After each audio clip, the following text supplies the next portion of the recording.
My dear sisters and brothers in the Lord, if memory serves me correctly, I was here in 2019 to celebrate with you my first visit and the occasion of the observance of Black Catholic History Month right here in the parish. And then COVID hit.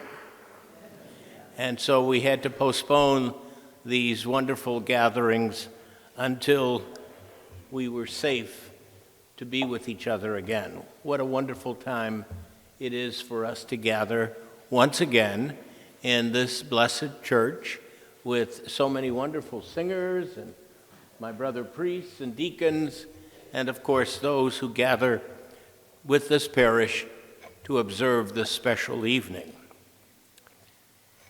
People often don't know how to address bishops properly, at least when they are not exasperated by something that the bishop might have said or done. Our well-mannered parishioners sometimes are doubtful regarding the appropriate spoken titles for the Catholic hierarchy. Frequently, people will just call me Father, and then they will rapidly apologize, realizing that they have used a title that they are convinced is not the correct one, but one with which they have become quite familiar. Father is the title with which most Catholics and non-Catholics alike have grown accustomed to when referring to Catholic priests, and quite often bishops, archbishops, cardinals, and yes, even the Pope himself. Yet today's gospel passage is repeatedly cited by some folks as a reason to desist in such a practice. Call no one on earth your father, claim some fundamentalist Christians. Today's gospel passage reminds us that a title, any religious title, is less important than the example of the one who may carry it in public. Often I tell folks who call me Father that I still consider that a grand title. And let me tell you, there are days when I wonder why I even gave it up. To be the father of a family, or of a community, of a parish, a neighborhood, or of an archdiocese is a wonderful life experience. With that title comes an understanding of oneself as a life giver, a provider, a guarantor, a protector, a role model.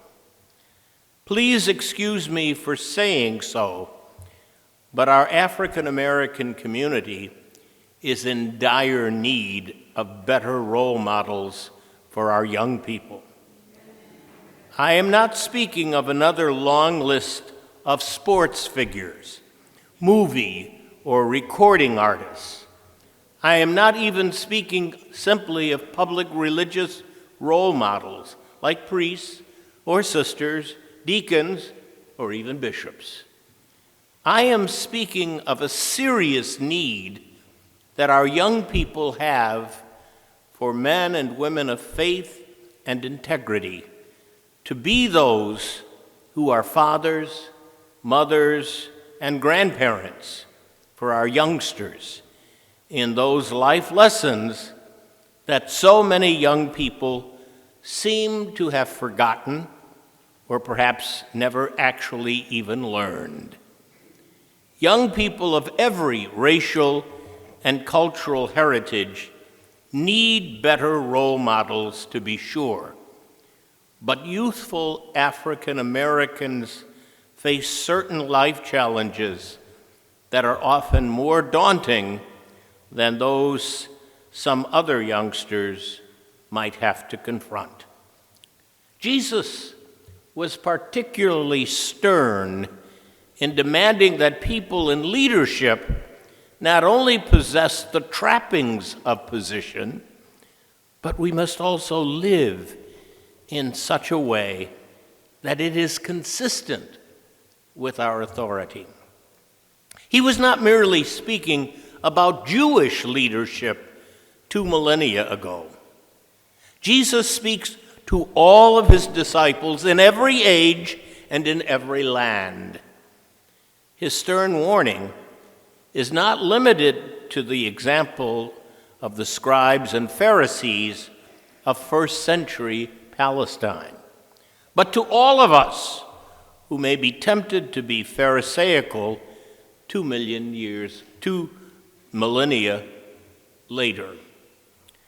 The world of media exercises such a large influence in the world of our young people, and unfortunately, it has a dearth of characters who might serve as models or heroes for young people of any race or ethnicity, most especially for young African American people who have so many social obstacles to overcome.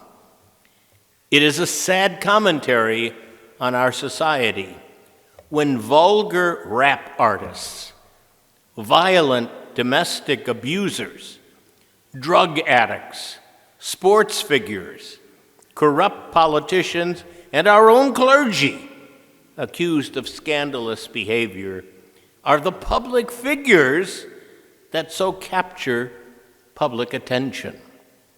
It's sadder still to think that some of our young people may be tempted to believe that such conduct ought to be followed.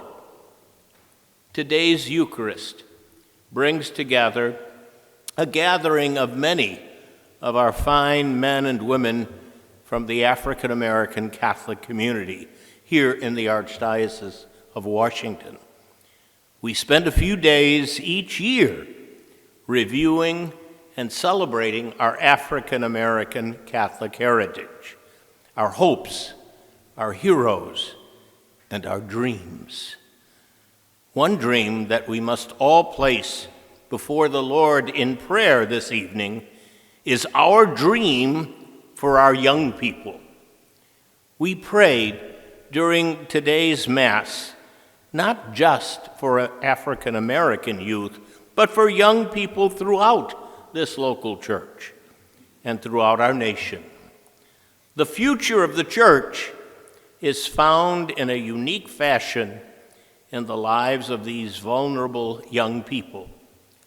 We who are the authorities and the adults in their world must hear in the words of Scripture today the challenge of Christ himself to accept the responsibilities that belong to those who enjoy title and authority.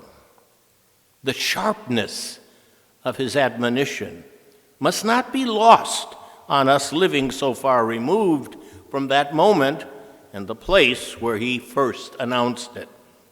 Whether we are fathers, mothers, grandparents, teachers, pastors, or cardinals, ours is the responsibility to be good role models for those young people who desperately need not only to listen to us, but to witness our faith by the way that we live. Indeed, that is why we celebrate Black Catholic History Month, not just to remember the past, but to beg the Lord to guarantee our future in him.